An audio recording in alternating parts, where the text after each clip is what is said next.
The Bible Basic Instructions Before Leaving Earth. Basic Instructions. And now, here's our presenter, Gabriel Savant. Hello. Trump's second coming. That's what some of his fervent loyalists are calling his second term as U.S. president. How should SDA view it? Well, I assure you this is not some political piece, but rather it's a practical, rational, and I believe a spiritual vignette. As a Seventh-day Adventist myself, I'm fully on board with the three angels' messages as taught by SDA, the three angels' messages of Bible prophecy found in Revelation chapter 13, chapter 14, and also over in chapter 17. What we believe validates events that are now happening right in front of our eyes, along with other things to unfold right around the corner, fulfilling Bible prophecy before Jesus Christ returns. However, let me inject this. Many SDA have assumed some things to be true that are not necessarily so. And when I say that, I'm not talking about the prophecies themselves in terms of what will unfold, what will eventuate, but I'm talking about the mechanics of it, the way it will develop. They've assumed some things. They've conjectured some things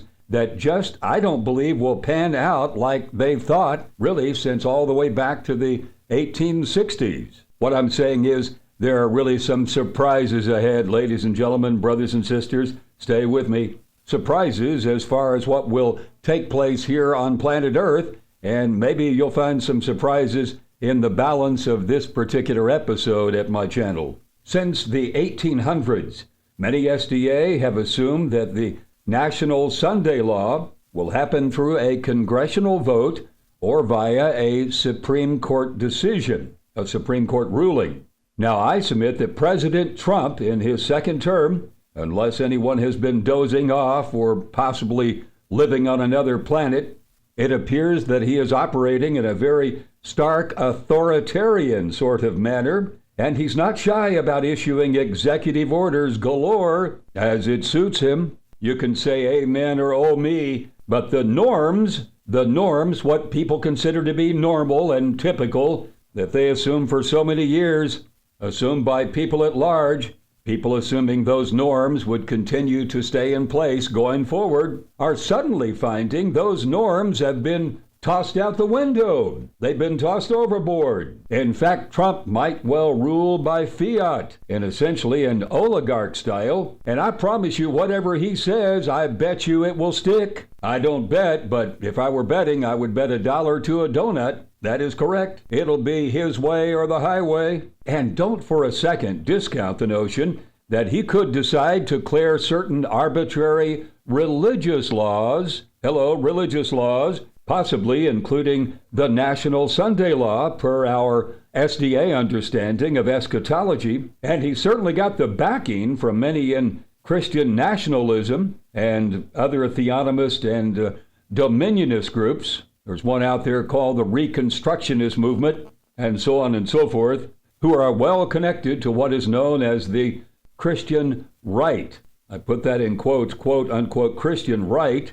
Whether they're truly Christian and whether they're actually right is a whole different kettle of fish. As a matter of fact, along the same lines as the late Herbert W. Armstrong's magazine called The Plain Truth. It wasn't plain, and a whole lot of it was not the truth. Now, some might chime in, oh, Gabriel, don't you know we have a U.S. Constitution, so Trump can't rule as he pleases? Constitution? Pray tell, what's that? That reminds me of a cowboy western movie I saw a number of years ago. It was really a classic. It was called Appaloosa. If any of you might have seen that, I don't know. Appaloosa, the name of the sheriff in the town, was Virgil Cole. Sheriff Cole had been hired by the township to bring back law and order to that particular community that was out of sorts. And he was ruling in a very hard-line way. I remember one of the locals challenged him in the movie. They came to him and said, Sheriff Cole, we need to remind you we have laws in this town. He looked at that person very sternly and he retorted with, I'll remind you, partner, I am the law in this town. Get used to it. Well, guess what, everybody? There's a new sheriff in the U.S., and his name is Donald J. Trump. Now then, one would be very naive to try to predict exactly what Mr. Trump might choose to do at this stage of these latter times in which we live, to try to predict what he might do with the simple stroke of his pen. You understood me all right? Bam! And bear in mind, all the while he could say, what I'm doing here, it's necessary for national security, etc., etc. However he wants to package it or style it or frame it, he can rule by decree, and so far he's giving some indications he might well be doing that on a regular basis. Some have even talked about he might serve yet another term. Huh? You know, friend, protocol for getting things done until now in Washington, D.C., which stands for the District of Corruption, it might not be prologue for today. Might not. As the lyrics to an old country music song goes, that was then, this is now.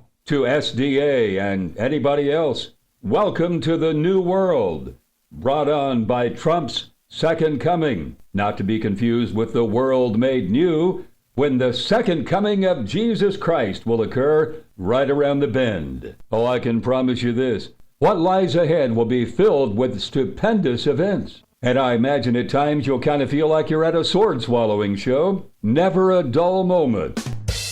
Until next time, this is Gabriel Savant reminding you, a Bible owned but not read won't save anybody, and a Bible read but not obeyed won't save anybody either.